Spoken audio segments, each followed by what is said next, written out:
కూడా చెప్తాను. అదే ఆర్ఎస్ఎస్, రాష్ట్రీయ స్వయం సేవక్ సంఘ్. దీన్ని స్థాపించినటువంటి మహానుభావులు డాక్టర్ హెగ్డేవర్ గారు. ఎందుకు దీని 8వ వింత అంటానంటే, ఏదైనా ఒక సంస్థ స్థాపించి అతి పెద్దదిగా తయారై సమాజానికి ఉపయోగపడుతున్న సందర్భంలో ఎవరైనా సంస్థను స్థాపించిన వ్యక్తి గురించి ప్రముఖంగా చెప్పుకుంటాం. కానీ ఆర్ఎస్ఎస్ విషయంలో అది పూర్తిగా విరుద్ధం. సంస్థ పేరుని ముందుగా పెట్టి హెగ్డేవ్ గారు వారు వెనకాల ఉండి ఈ సంస్థను ఇంత పెద్దది చేశారన్నది వాస్తవం. ఇదే అతిపెద్ద వింత. కానీ దీని గురించి మనం మరింత తెలుసుకోవాలి. హెగ్డే గారు మహారాష్ట్ర నాగ్పూర్లో జన్మించినప్పటికి కూడా ఆయన పూర్వీకులంతా తెలంగాణ నిజామాబాద్ జిల్లా నుంచి వచ్చినవాడు. పేదరికంలో పుట్టి పట్టుదలతో ఉన్నత చదువులు చదివిన వ్యక్తి హెగ్డేవర్ గారు. అలాగే తన సుఖమయమైన జీవితం ఉన్నప్పటికీ కూడా దాన్ని వదిలిపెట్టి దేశం కోసం తనను తాను సమర్పించుకున్నారు. మొదట కాంగ్రెస్ పార్టీ సభ్యుడిగా ఉంటూ బ్రిటిష్ వ్యతిరేక ఉద్యమాల్లో జైలు జీవితం గడిపినప్పటికీ కూడా చెల్లా చెదురైనటువంటి కులాలు, జాతులు, వర్గాలు ఎవరికి వారుగా ఉంటున్న హిందూ సమాజాన్ని ఏకం చెయ్యాలన్న ఉద్దేశంతో 1925వ సంవత్సరం, అంటే ఇప్పటికీ కరెక్ట్ గా 100 సంవత్సరాల ముందు విజయదశమి రోజు కేవలం 5 మందితో ఆర్ఎస్ఎస్ శాఖను స్థాపించారు నాగ్పూర్లో. ఆర్ఎస్ఎస్ విస్తరణ కోసం పట్టుదల, క్రమశిక్షణ, దేశభక్తి కలిగినటువంటి స్వయం సేవకులు తయారు చేయడం కోసం శాఖలను ప్రారంభించారు. మనం వింటూ ఉంటాం, ఆ స్కూల్లో శాఖ ఉంది, ఆ మైదానంలో శాఖ ఉంది, మా వీధిలో శాఖ నడుస్తుందని. ఈ శాఖలన్నీ కూడా ఆ రకంగా ప్రారంభించబడ్డాయి.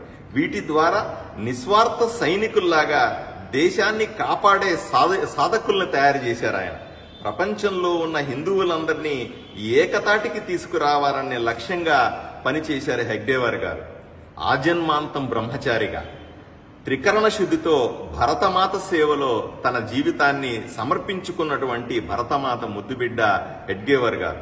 హిందువులంతా ఏకమైతే తప్ప దేశాన్ని కాపాడుకోలేరని, అందుకోసం ఆర్ఎస్ఎస్ శాఖలే ప్రధాన పాత్ర పోషించాలని, భారతీయులంతా ఒకే కుటుంబం అని చెప్పేవారు ఆయన ఎప్పుడు కూడా. వందే మాతరమని, భారత్ మాతాకి జై అనే నినాదాలను మంత్రాలుగా చేసి ప్రతి వ్యక్తిలో జాతీయ భావాలను నూరిపోశారు. శాఖల ద్వారా దేశభక్తులను తయారు చేశారు ఆయన. కులాలకు అతీతంగా అందరూ హిందువులం, భారతీయం అనే భావన ఎప్పుడు ఆయన చెప్పేవారు. ఆర్ఎస్ఎస్ విస్తరణ కోసం నా జీవితం ఈ సమాజానికే అంకితం అనే ప్రచారక వ్యవస్థను మొదలుపెట్టింది కూడా ఆయనే.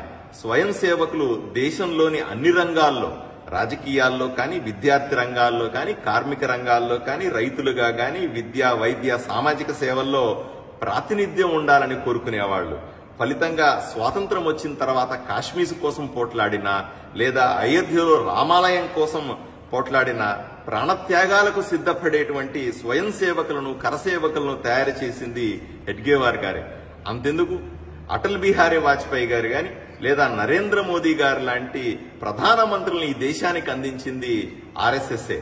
ఇది కేవలం భారతదేశంలోనే కాకుండా ప్రపంచంలోని 100 దేశాల్లో పనిచేస్తున్నటువంటి అతిపెద్ద సంస్థ.